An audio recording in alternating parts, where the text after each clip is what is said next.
Hello, everybody! What the Flick is What the Fright this month, as we're talking about some of the greatest horror movies of the 21st century so far. We've talked about a lot of great ones, and we're talking about a film we've had a lot of requests to do, and I'm so glad we get to it. And we get to do it with acclaimed horror filmmaker Greg McLean, the director of Wolf Creek 2, Rogue, love Rogue, The Belko Experiment, and the new film Jungle, starring Daniel Radcliffe, in theaters and on video on demand now. We're going to talk about The Conjuring. So tell us a little about The Conjuring and take us into a clip. Conjuring is tells the true story of the Warren investigation into a household that is apparently haunted by a demon witch. Let's take a look. Give us a sign that you want to communicate with us.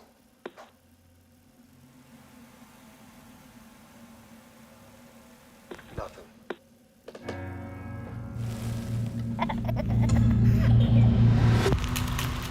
What are you guys? Well, we've been called ghost hunters, paranormal researchers. But we prefer to be known simply as Ed and Lorraine Warren. There's something horrible happening in my house.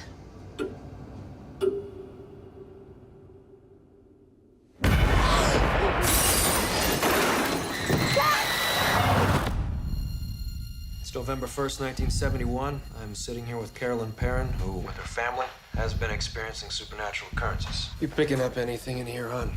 Something awful happened here, Ed. What is it? Whatever Lorraine sees, feels, touches, it takes a toll on her. A little piece each time. You have a lot of spirits in here, but there's one that I'm most worried about because it is so hateful. Look what she made me do.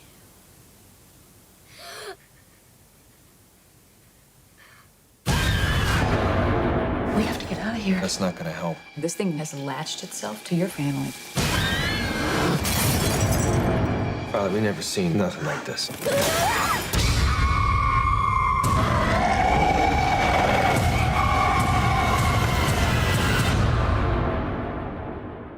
By the time The Conjuring came along, I think it was already pretty safe to call James Wan one of the modern masters of horror.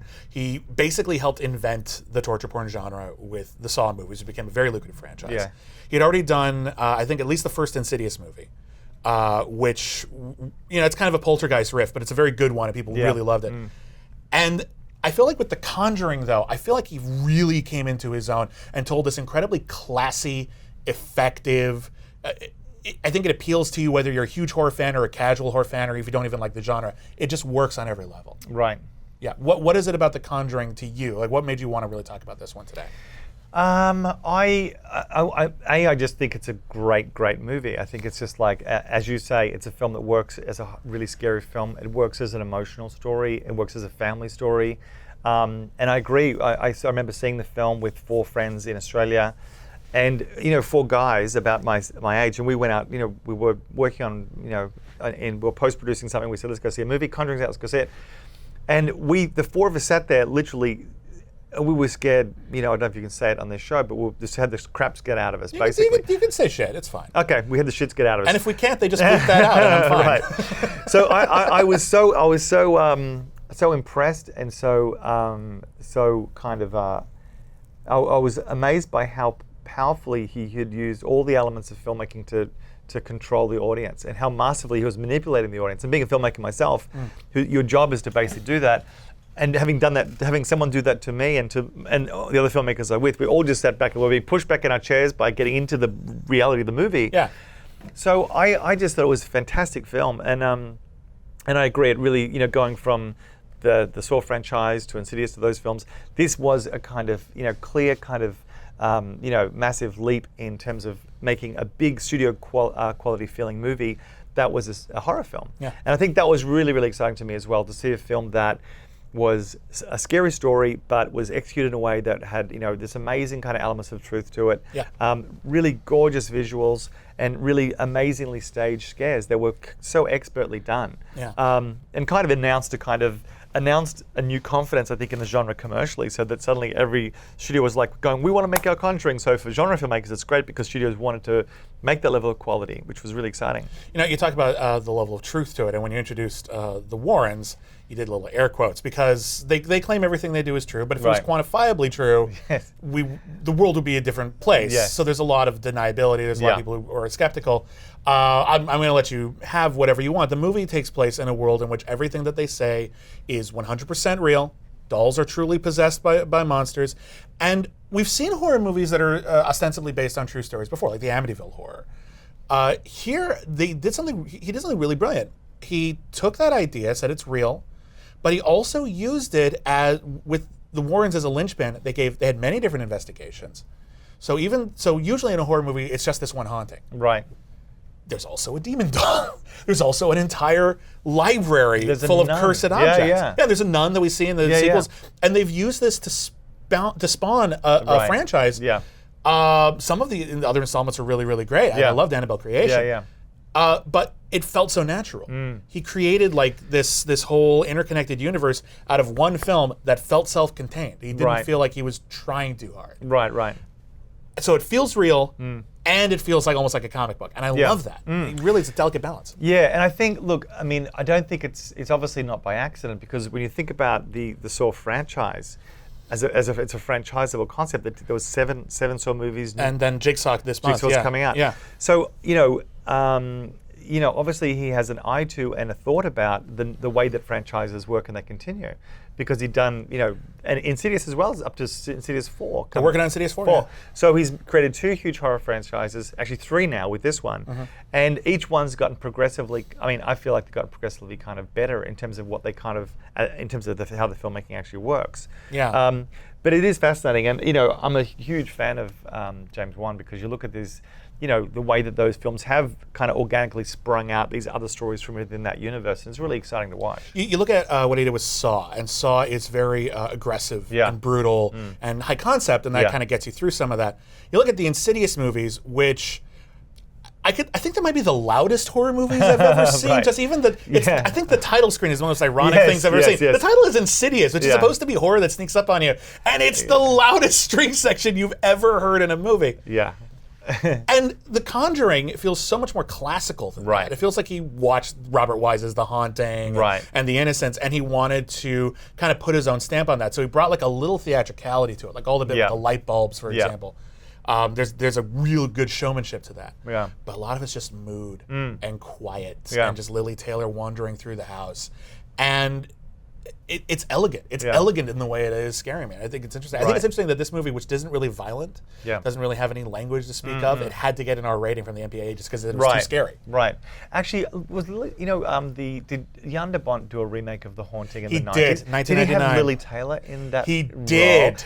Are we Holy finding shit, a link through this? The Haunting, Robert Wise, God, Jan that's de Bont, weird. Lily Taylor, that character? I have a friend of a friend who pointed out that the remake of The Haunting, which I don't think I'm gonna like go out on too big a limb by saying it's not a very good movie.